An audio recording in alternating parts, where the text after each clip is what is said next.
Good evening. Welcome to Pavitra. Pavitra में स्वागत है आपका. Today, under the banner of Pavitra Salute, we're going to honor a very special soul who has dedicated his life to serve society. And what a special day to do so, our Republic Day. Dr. Sankhe. COVID-19 took away our 2020 and is with us in 2021 also.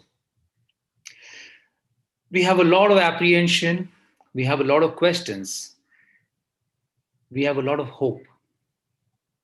And we have with us Dr. Sankhe, who's going to be our hope giver, who is our torchbearer,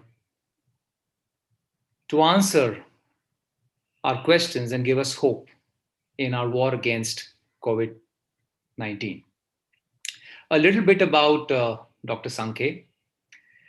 Dr. Sankhe is an MD who passed out in 1989 from the prestigious Mumbai University. He has been practicing pediatrics for the last 25 years and is a very well-known pediatrician in the north of Mumbai. He is a director at the Bhaktivedanta Hospital, which is a 200-bedded hospital. Bhaktivedanta Hospital is well known for its medical services.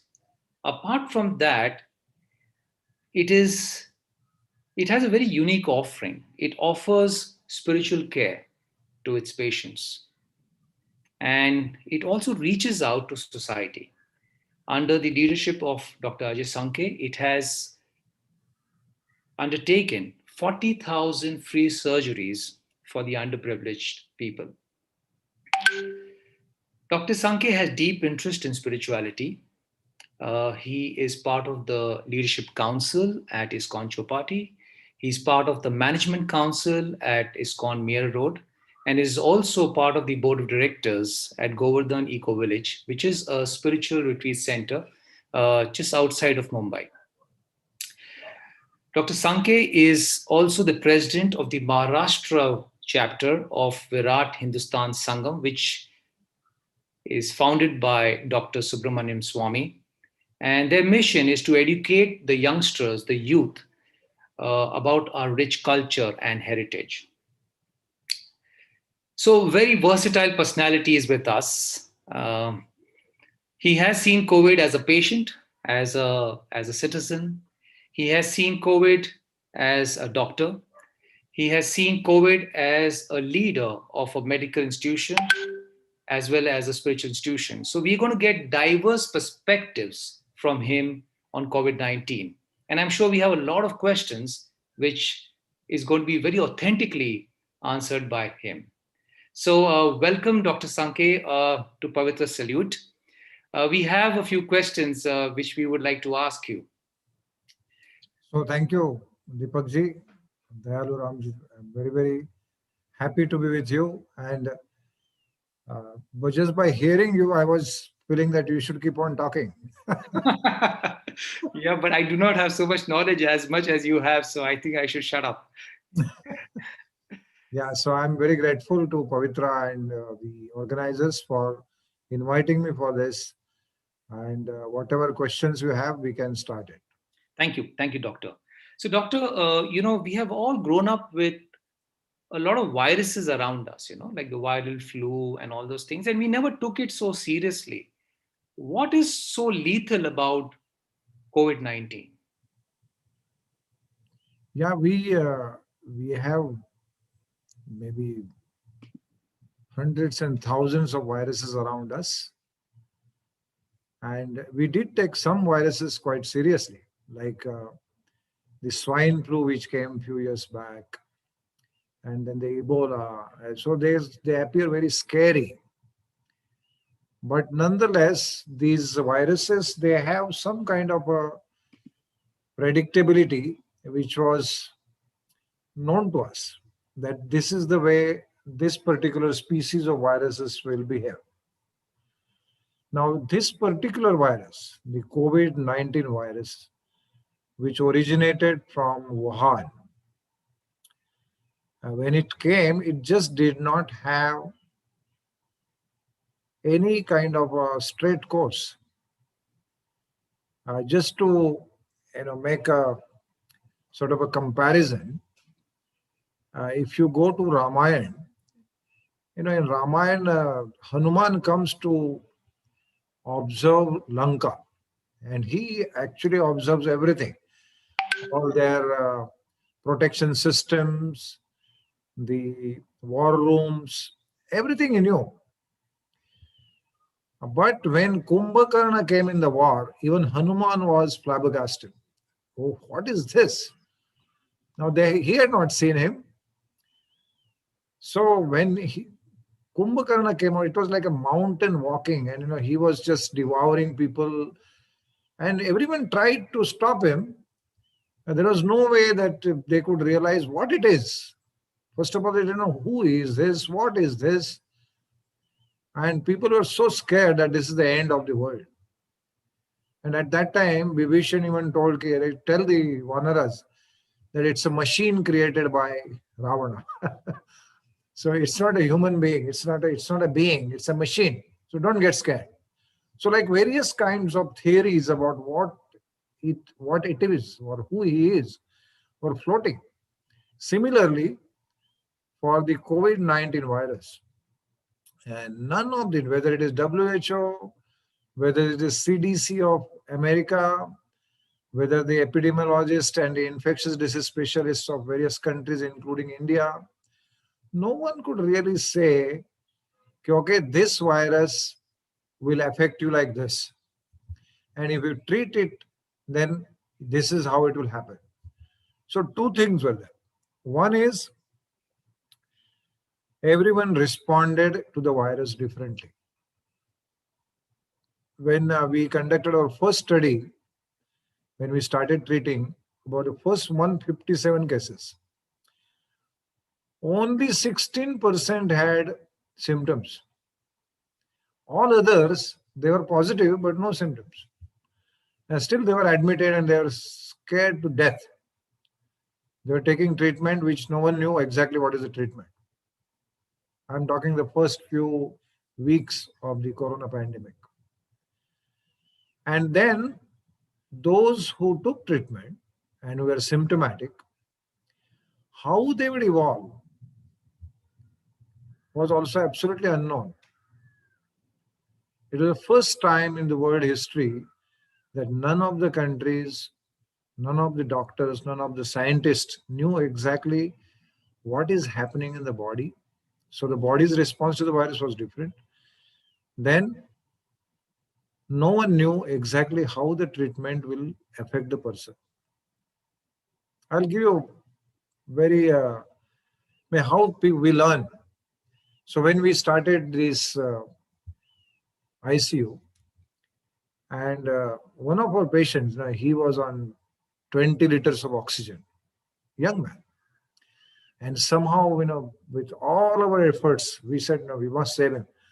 So slowly he came out and his oxygen levels, they were about 96 to 98, which was quite adequate without oxygen. So we were very happy.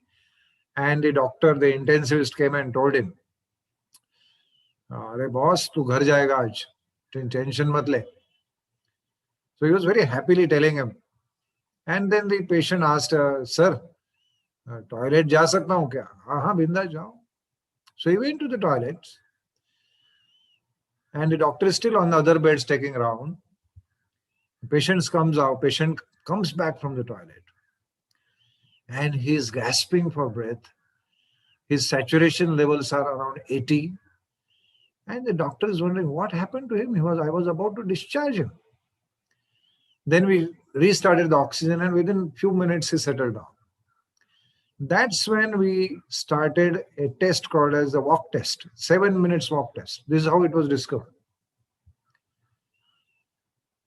That a person may appear completely normal at rest with all oxygen saturation, everything normal. But as soon as he does little exertion, he can collapse. So, like this, there are many things which we did not know and they were happening. So, this unpredictability of this virus, that is what made the whole, and also the available resources to deal with it.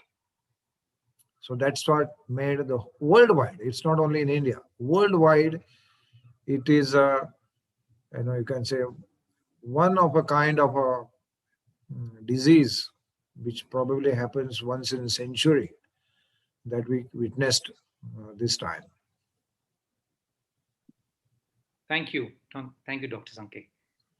So, the unpredictability of this virus is the biggest challenge which we are facing. Yes. Doctor, we also know that the municipal corporation approached you, and in a record time of 15 days, you set up a hospital in Bhayandar to take care of COVID patients. Can you tell us about the challenges you experienced in doing so, and what kind of results you achieved? Yeah. So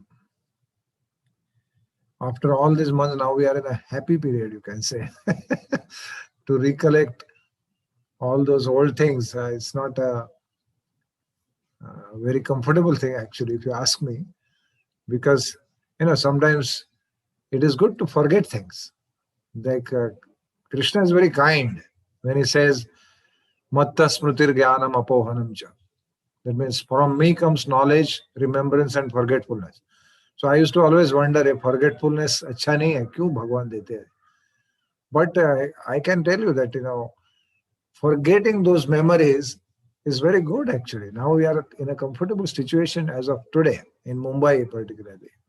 So, but when we started the journey, uh, believe me, means we had one of the first CMEs or a medical conference to understand what is COVID.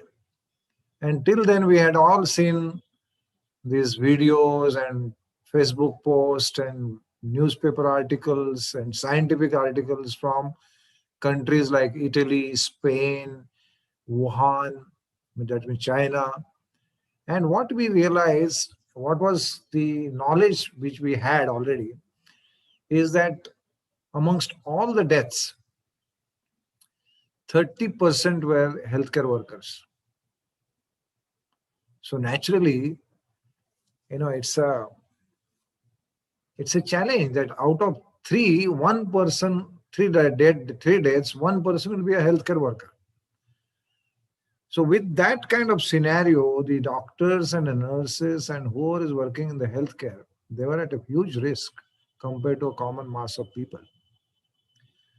So with that situation, our administration of the Mira Bhainder was actually struggling to get the other doctors to join the municipal corporation because they had a very handful doctors in their municipal hospital, and the only place where a lot of thought process and work was going on, I must tell you very honestly that I feel very proud of our team, was in Bhaktivedanta Hospital, that we were discussing how to deal with this in Mirabai. It's not our role. We are a private institute. But we knew that ultimately people will look at us. We are one of the oldest institutes in this area. And people know some of the most senior, authentic doctors in this hospital. So naturally, we knew that someday the responsibility will come to us to take care of whole area because the infrastructure as well as the manpower at the government level, the municipal level was very scanty. So one fine day, I was invited for one of the meetings with the Doctors Association, where the commissioner and the local MLA,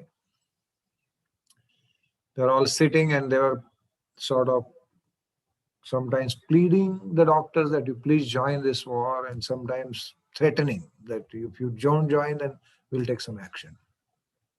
So that's when I was invited, and I said, I appealed to the doctors, and of course, many people came forward. I said, this when the war happens on the border, a soldier cannot say that there's risk to my life. He's prepared, he is trained. It is expected from him that he is going to fight. Now, in this corona war, whom do you think should be taking that lead? Is it the bureaucrats? Is it the government? It's us. And what makes you think that you will be safe? When it comes to Mira Bhainder, you're also part of Mira Bhainder. So in this way, by a lot of discussion, immediately the good thing was all the private doctors they said yes, let's work together, and that's when the municipal commissioner immediately said, and the others also said, let Bhaktivedanta Hospital take the lead, and we will assist. So then immediately they sent us a letter that you please help us to reestablish this unit as a COVID unit. It's a huge, beautiful hospital named after Pandit Bhimsen Joshi, called as popularly known as Temba Hospital. So it had a capacity of 200 beds, but there was no ICU. And in the COVID, the ICU care is the most important care, because those who are asymptomatic or those who have mild symptoms, they are anyways going to get well. What you require is a critical care where you can take care of people who are uh, dependent on oxygen and they require a lot of rehabilitation. So once the letter came, then naturally all our team of Bhaktivedanta Hospital, everyone, the nurses, the housekeeping, the managers, and along with the private doctors, and I must admire the participation of the government doctors and the municipal doctors. Uh, we could really do it very well because every member was inspired. I want to tell you that when we went there first time, even the PPEs were not there. The nurses who were handling COVID patients, some of them had only a cloth mask, which was completely insufficient. It had zero protection value. So first I had to meet all of them and say that first take care of yourself. If you are not safe, how will you make the patient safe?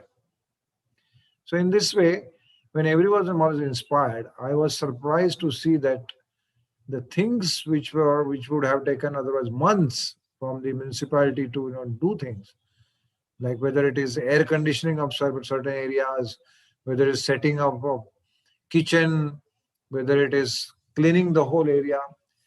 They worked overnight, Saturdays, Sundays, holidays, every day. In fact, the one of the assistant commissioners, he stayed back on Sundays. He said, I will make sure that everything is cleaned up.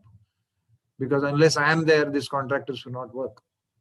And believe me, he began on a Friday evening, and Monday morning he gave me a call. He said, sir, you come and see now. It's different. And definitely it was different. Then we pulled in there were no ventilators. So we pulled in from various hospitals ventilators. We gave some ventilators. And with that, within actually not even 15 days, 13th day, 14th day, we inaugurated the ICU. So it was a really huge story. We didn't know how exactly it happened, but it just happened. And it just not happened physically, but the nurses and doctors and everyone was so happy with the cleanliness and the standard protocols, and everything was so meticulously done that the private doctor said, yeah, now we would like to work here.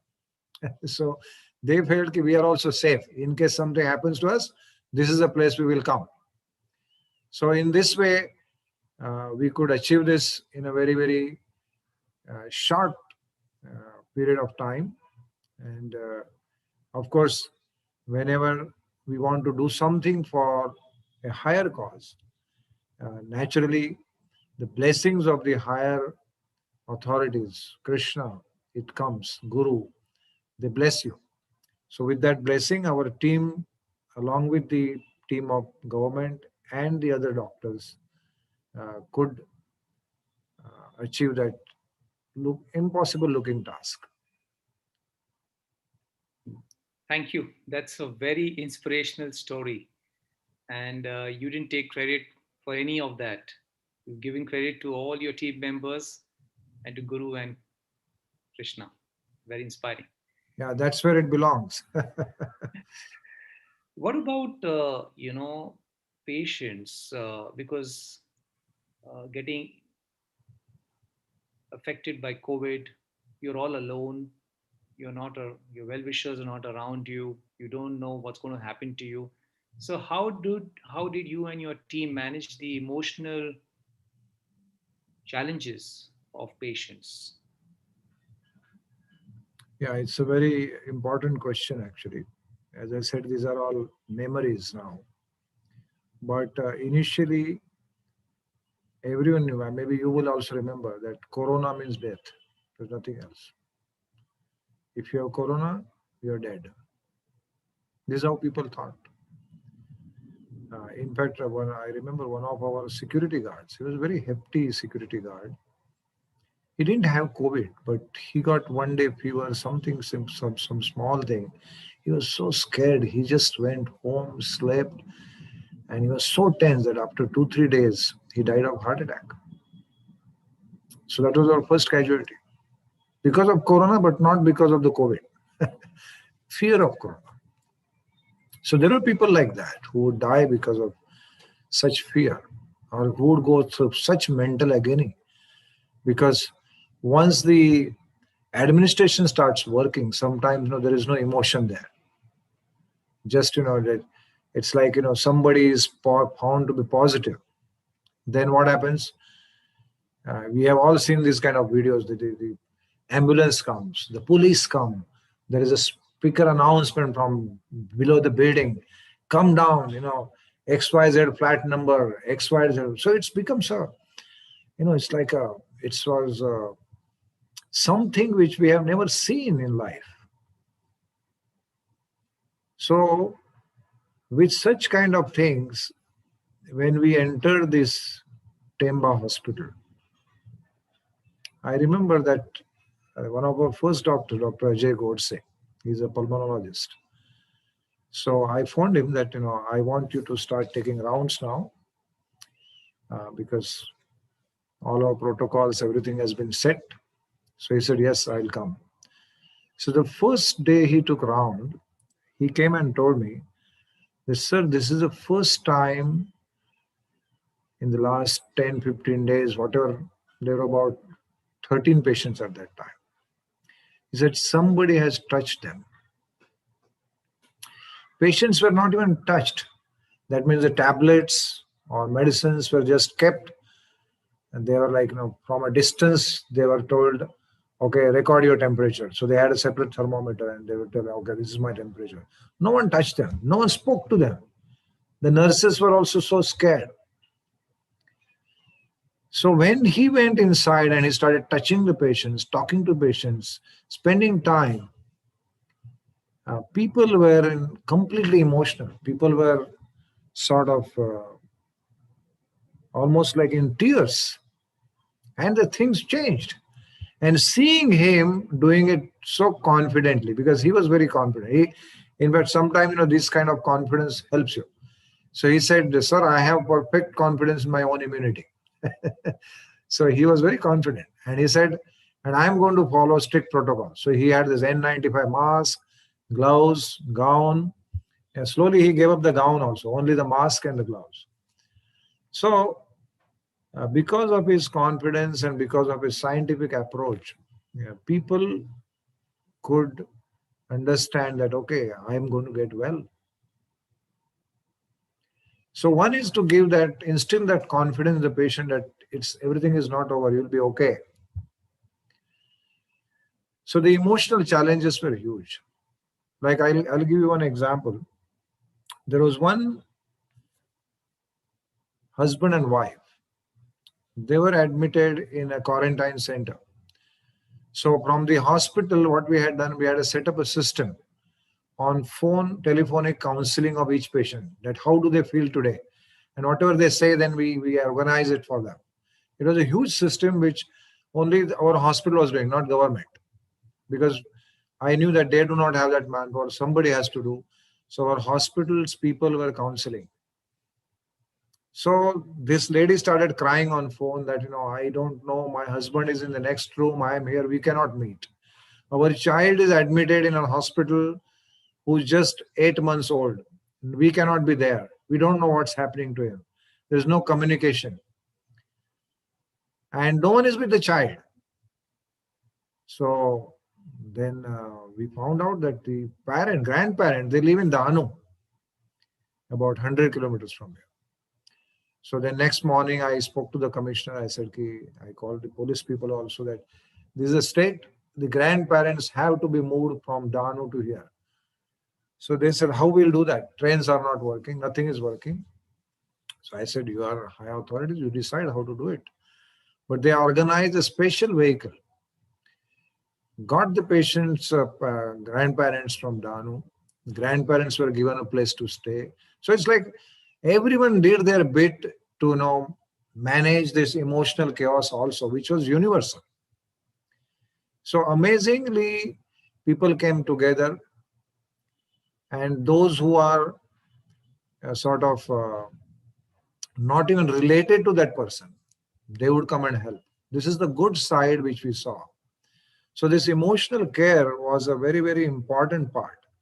Uh, One more thing I want to tell you, that people are generally depressed when they had corona by their medical situation and also emotionally. So we added a special medicine in the protocol at the Temba hospital called as Stressan, which is actually later on we came to know that it has ashwagandha, and ashwagandha helps in this sort of depressive moods. So it was also helping the patient, and many doctors started taking because they themselves were also depressed. And doctors were huge workload. They didn't know what to do.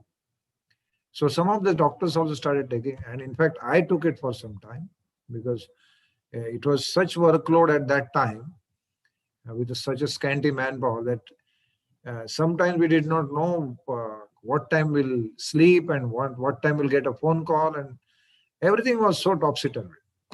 So the spiritual care department of our hospital, they took charge of this emotional care. Later on, things stabilized, and then the other side of the story, because we were phoning up people thought we are from the government. So they started abusing our people. And you are not giving facilities. You are politically this, you are that. So our people are trying to help them, and then there was abuse. So then we had to bring it down. Okay, don't call everyone. Now call only those who say that we want to be called. So like that, we have gone through all this thing. So many experiences are there, but I'm just sharing a few. Thank you.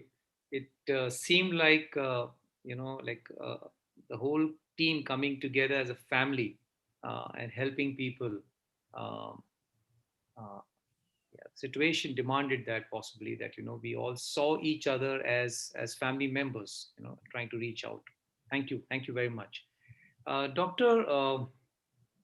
We are seeing that the cases are reducing now. Yes. Uh, at the same time, we are seeing some parts of the world where there is lockdown. So, what is the true scenario at present? Yeah. Okay. So in other parts of the world, yes, there is a different strain of the same coronavirus which is affecting, and it has caused another wave. In India, also right now, I think about 49 cases of the second wave, second strain, the other strain is already found. But as with the previous strain, as well as this strain, India has done remarkably well somehow. Now, this is something which we need to research on why exactly it has happened. It's anyone's guess, or you can figure out certain things. We are also figuring out certain things. But uh, if you ask my gut feeling, I really doubt whether India will have a second wave. I really doubt, because even these 49 cases are quite okay. I mean, none of them are critical or anything like that. So probably what has worked for us is, like, we India is a country of a lot of sunshine. India is a country of a lot of spirituality. India is a country of spices. We eat lot of spicy food. So all these things, they have their own effect on us. Plus, India is also a country where we are exposed to various kinds of diseases. Like as a matter, it's a funny thing, but I was working in JJ Hospital, Grant Medical College. So we had a hostel called as RM Bhatt Hostel, in which there was a canteen called as RM Bhatt Canteen. And we had a saying that if anyone has eaten in RM Bhatt Canteen, he cannot fall sick anywhere in the world.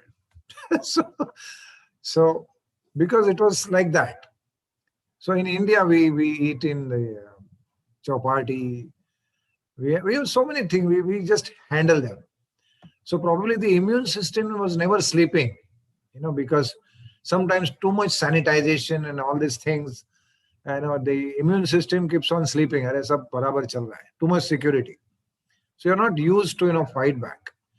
But in India, everyone has a very powerful immune system which is always awakened because something or other is attacking them.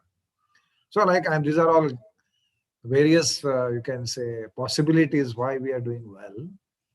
And I can tell you that the way we are right now. Let me tell you that even in Mumbai, like Mumbai was like the hub of whole India, if you see in the beginning, and we were so damn scared. But even in July, when we did surveys of antibodies and all in Dharavi, for example, our infection rate, the antibodies rate in Dharavi was 67 to 70%. So it was like a equivalent to a good herd immunity. And now somewhere else also it is done and it is showing more than 60%. So probably so many of us probably were just infected without knowing that we are infected. And because of that, we are able to deal with it in a better way. Our death rate is like the lowest in the world. Our death rates are lowest in the world. It's negligible compared to the world population. It's amazing. Why it is happening? Again, as I said, there are so many factors which we can count on. But I don't see a second wave likely in India. I may be wrong also, but there is always something called as a gut feeling when you see things around. Like I'll tell you another reason is that we Indians are quite obedient people, so we do not suddenly say, I will not do this. We may gossip, this, that, but we are obedient people. So wearing mask and all is much, we complied very well in the cities particularly. Now I go to the villages sometimes and no one knows what is a mask. So for them it doesn't exist. But in Mumbai, if you see, people wore masks and people took care of their hand hygiene quite well. You will see all these now buildings which are like including your own residential complex. You will see that so many hand sanitizers, and it's amazing the way we responded. So I think that obedience to the government authorities and guidelines also helped us. So overall, I am seeing that we will be not facing the second wave, or even if we face it, will be very small. This is my understanding. Interesting. Thank you. We are all talking about the vaccine. Yeah. What are your thoughts about it? Yeah, vaccine. We are already started vaccinating our people in the hospital. Every day, 200 people get vaccinated. So today is a holiday. Otherwise, today also they would have vaccinated. Now it is completely under the control of government. So they are vaccinating the healthcare workers first. And both vaccines, the Covishield and Covaxin in India, both of them are very safe. Already enough studies are there. All the rumors of, unsafe, this, that. Of course, every vaccination, whenever we take, you might have taken in your childhood, you might have given to your own children. You see that there will be some reaction.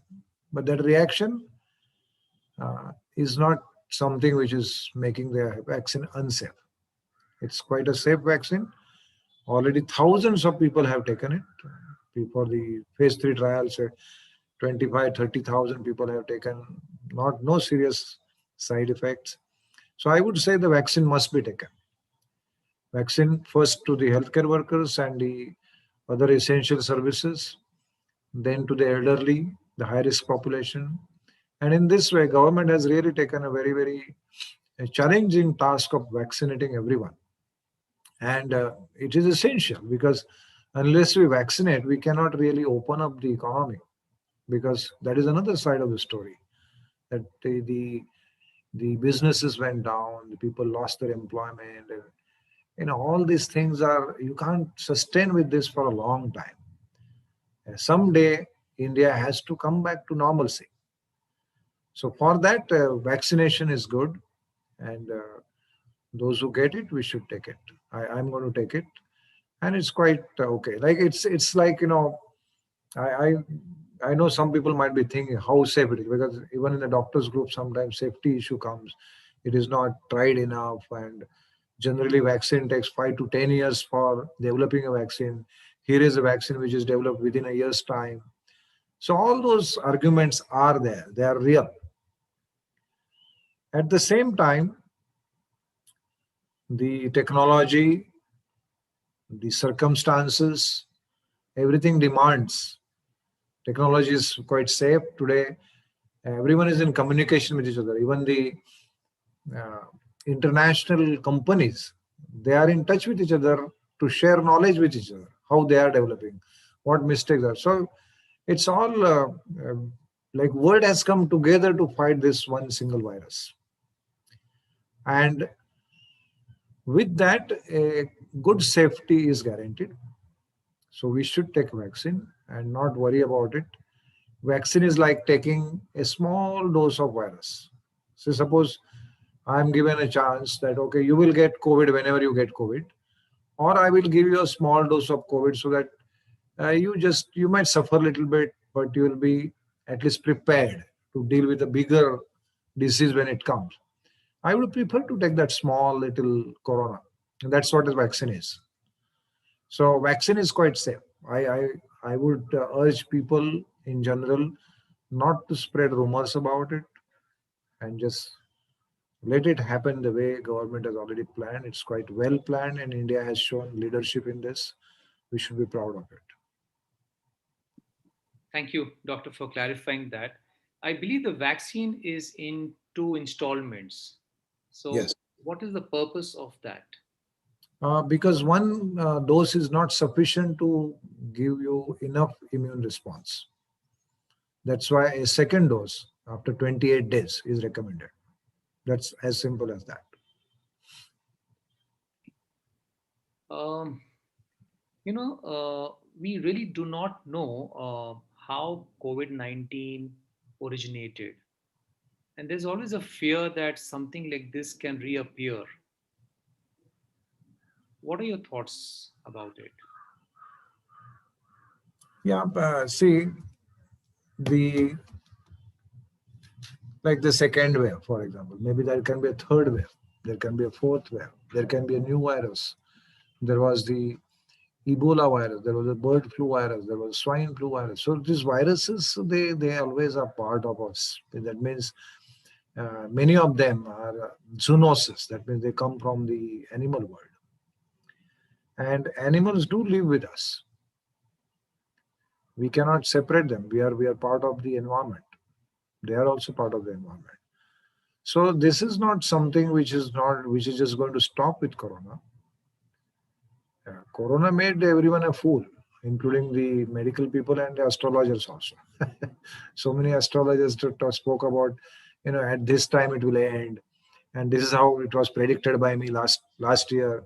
And everyone's predictions were completely, like this. It was same like Kumbhakarna, that no one knew exactly who he is and what he is doing. So something similar may come up in the future, but our response, how we respond, that is most important. So definitely corona or corona like other illness coming in future is definite possibility, undoubtedly. So that we cannot deny. What is in our hand, rather than speculating on that, is to keep our immunity very strong. That's most important. I would focus on that. That means even in Corona, those, like I told you, Dr. Godse, he told me, sir, I have confidence in my immunity. Why? Because he's a good regular. He goes to the gym. He sleeps well. See, this is another message I keep on giving in various conferences, that sleep well. Sleeping has a lot to do with good immunity. If you don't sleep well, if you are tired, whenever you are tired, virus will attack you. So I would say that also there is lot of all these fantastic kadas and various kinds of tablets, Giloy. There's so many things they came in market. They boost the immunity. I mean, you cannot boost the immunity, and that's a, you can say, misnomer. See, suppose somebody has only 100 rupees in his pocket. Now you say enhance his economy. How much you can? You cannot make it 1 crore. उसको 10 रुपया डाल सकते हैं आप. 100 का 110 हो सकता है. How do we do that? It is a regular work. That means eat regularly, sleep regularly, be positive in your thoughts. Like one of the things which I tell people that in India, which has helped probably, is a robust family system. In India, no one is practically alone. Loneliness is it is there, but minuscule. We have a very strong family structure. Here we share.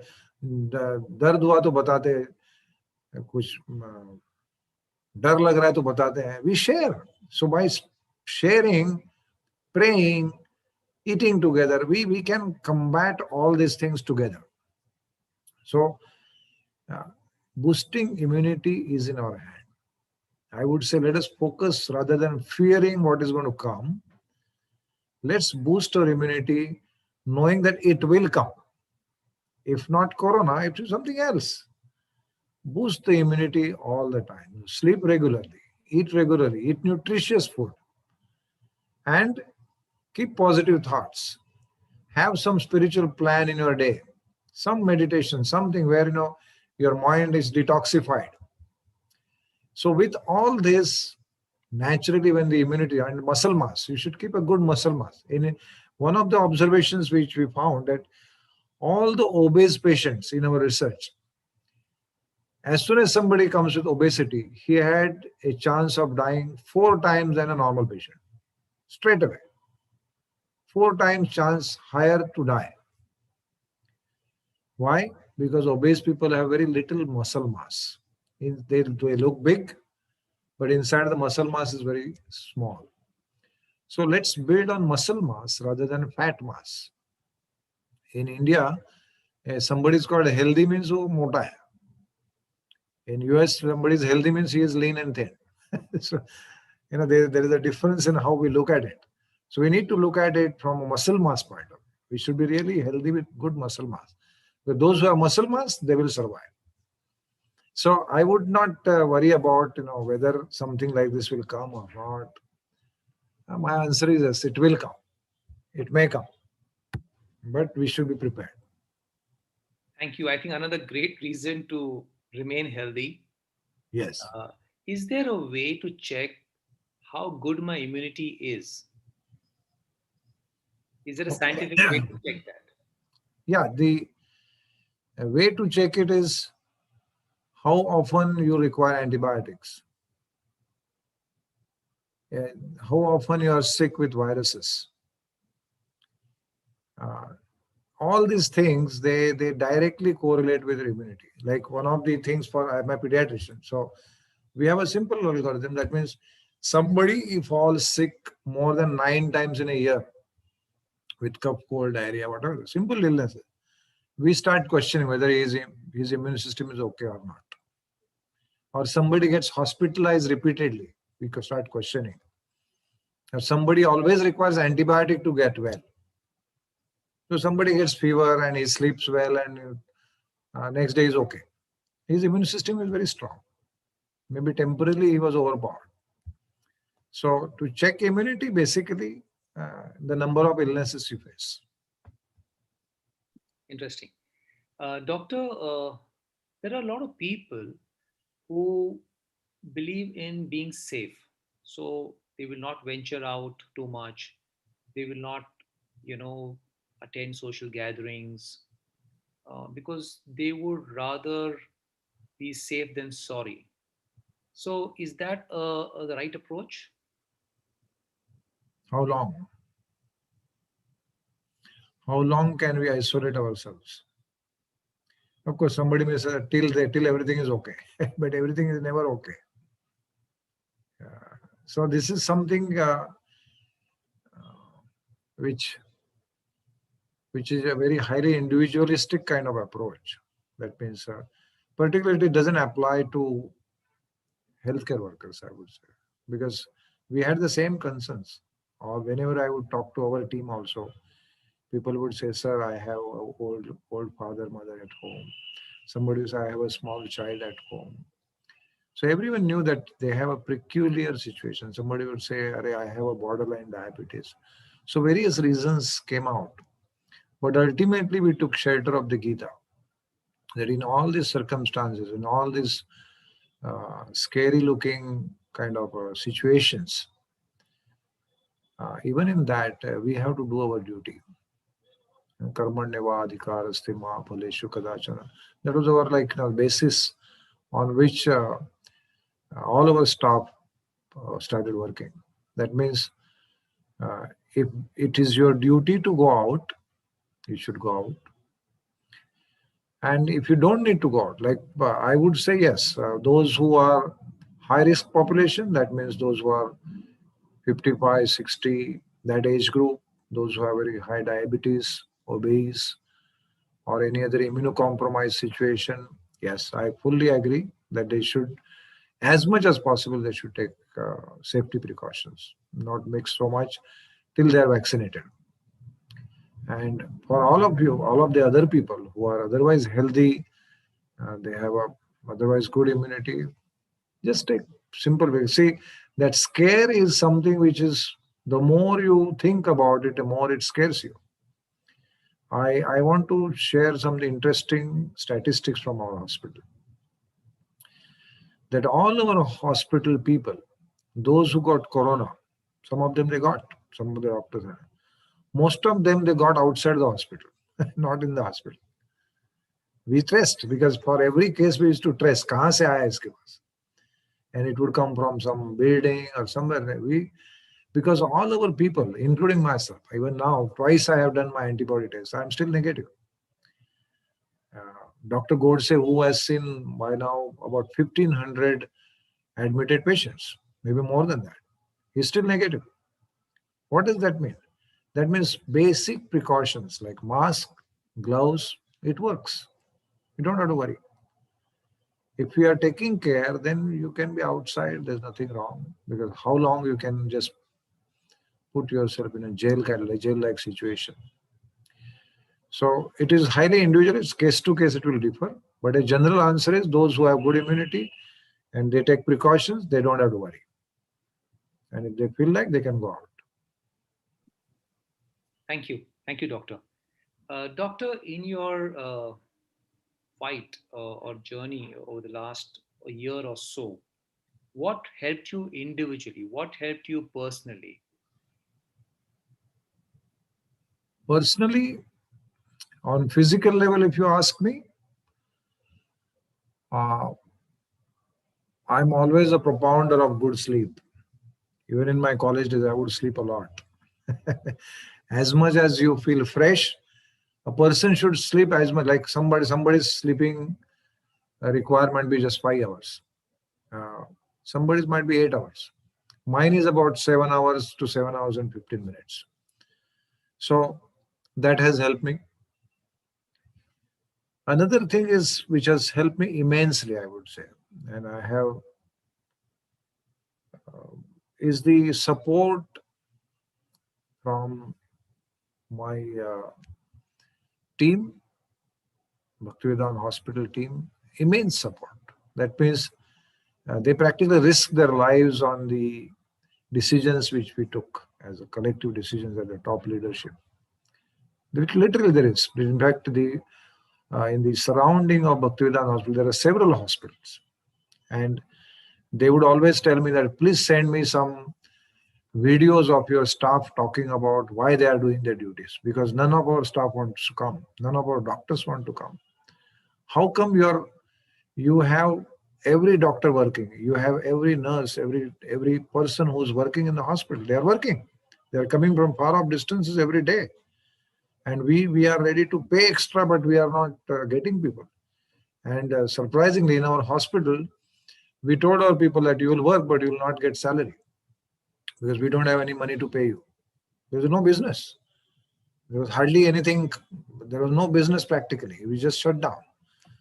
So we, except for our lower staff who were earning say 20,000, something like that, we never cut their salaries. We gave them full salary.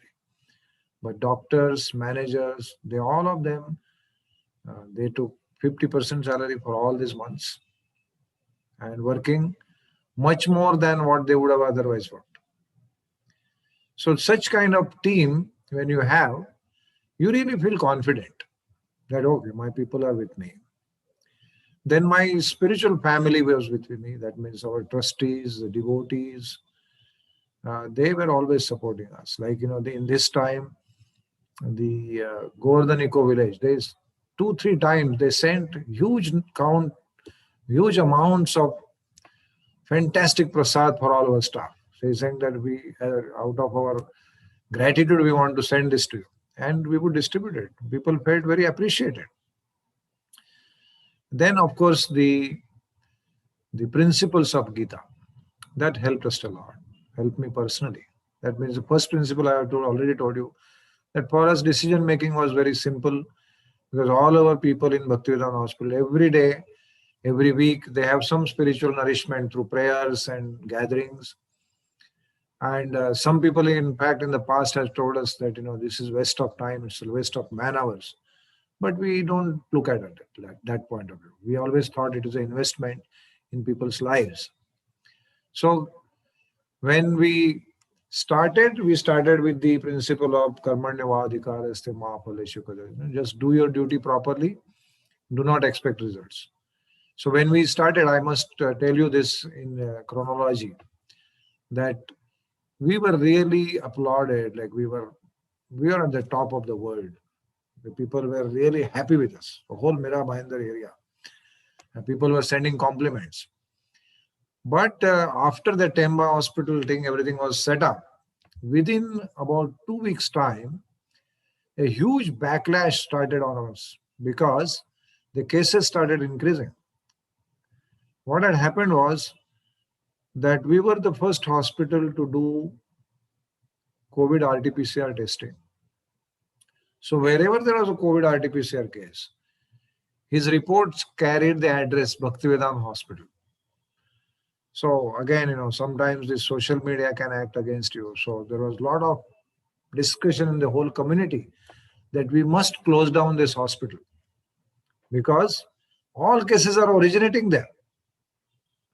So, we didn't know what to do. In fact, there was so much of uproar that the mayor decided to, close it down.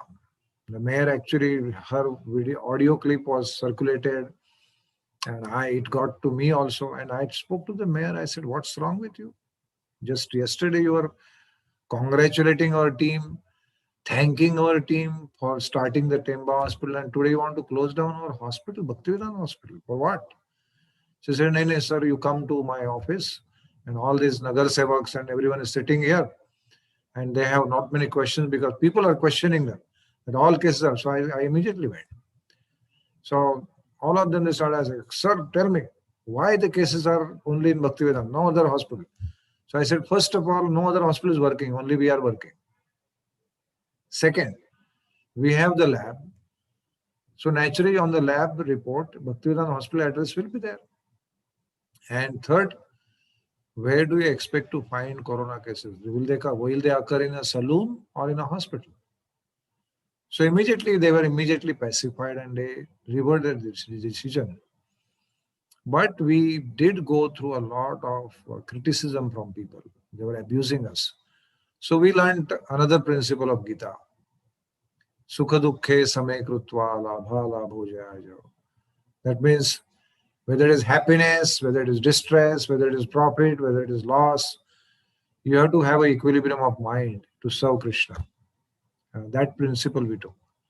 And our team still went on, and naturally, Krishna's grace was always there. Somehow, with all the spirituality, emotional care, every possible care, then we opened our own COVID hospital also, apart from Temba Hospital. We had another unit about 1 kilometer from the Bhaktivedanta Hospital. It's called PV Doshi Hospital. So we converted it into a 90-bedded COVID hospital. And then the same people, the Nagar Sevaks and everyone who were abusing us, they started calling us, sir, मैं बीमार हुआ तो मेरे लिए bed रखो हाँ? Yeah, you're all welcome. so, so then it became like one of the best centers in the whole area. We had the best results, we had the best protocols, and until today, people, they know if we go there, that's the safest place. So we saw all these ups and downs, and in this, the spirituality, which is inherent within our Bhaktivedanta Hospital, that also helped me a lot. My support of my friends, family, everyone, that support, blessings of all these patients, literally blessings, because people were so moved by the personal involvement of our doctors. Nowhere they had seen that personal involvement. So that was the hallmark of treatment in Bhaktivedanta PV Doshi Hospital, that there was direct emotional touch with every patient, a lot of communication. So there are many things I can talk about, but I think the time is running out. How much time we have? I think we have around, it is, I think, another 10 minutes or so. Okay, I must tell you some interesting stories. Please. So one of the stories, interesting stories, like people always thought that, there are so much rumors about this corona being man-made and hoax and so many things. You might have received all those kind of WhatsApp forwards and social media forwards. But one thing I must tell you, that it is real. What has happened is real. There's nothing like hoax. The effects are extremely real. So one of our patients was a very young man, maybe 37 years. He came in, he was quite bad, and we gave all types of treatment, and he came out. But we knew that his lungs have become weak. So our doctors told him that, don't venture too much, because he was a yoga man. So he used to always ask the doctor, sir, मेरे को yoga करने का है. And doctor said, this is not the time, just relax. This is not the time. And then the day he was discharged, he just couldn't contain himself. He was discharged. So the file discharge card is being prepared.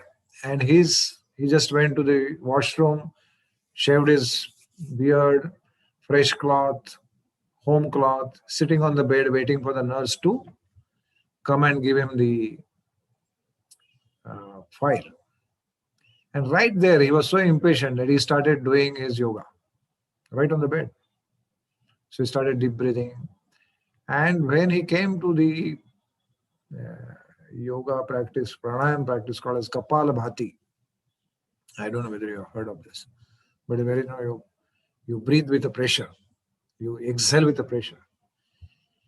And he did it 1 or 2 times, and there he collapsed. His lung got ruptured because the lung was so weak, and the air started leaking from his lung and below the skin.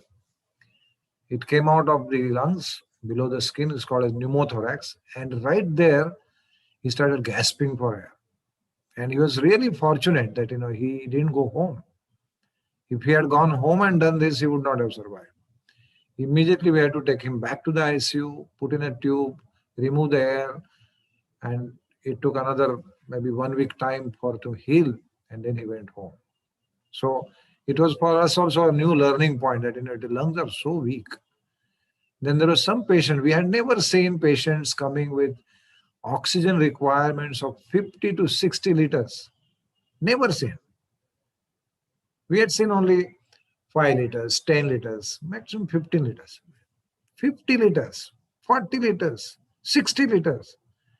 Now you can imagine the blast which we are continuously taking just to survive. And such patients also, step by step, they survive. But some of them, after survival, they have taken months, 2 months, 3 months just to recover from the lung injury. And the many people who felt that they when they had COVID, then once the fever goes away, they are quiet. But our observation is 7 days to 17th day. This is the dangerous period. So after 7 days, he doesn't have fever. So he is relaxed. But actually inside something is happening. He doesn't know it. But then he walks to the bathroom and he becomes breathless. But he thinks, oh, viral हुआ था ना, तो थोड़ा सा weakness आ गया. No, he's actually collapsing internally. So people who have come in that period with a collapsed lung, they have high chances of dying. Many people died. Some of them very young. When I remember one patient came with about 20 liters requirement. 1 a.m. he came and he was resisting to go to the hospital, but somehow he just couldn't breathe at home, so he was brought in. Then everything we did, but within 36 hours he passed away. So many things like that, which made us realize that we cannot take this virus lightly. Never. Even now, we will take vaccine, but we will not take the virus lightly. Our guard, being on guard, will continue using the mask, using sanitizing, good sanitization, keeping your immunity very strong by sleeping well, eating well, exercising well. All these have to be part of our life now. So these are a few things. I have many more stories, but this good enough now. Thank you, Dr. Sankhe. It reminds me of the army at the border, you know, constantly vigilant. The enemy can attack at any point in time from anywhere. So that Yeah. is our responsibility. And you spoke about the Gita. Actually, you lived the Gita. Gita talks about integrating our body, our mind, and our soul.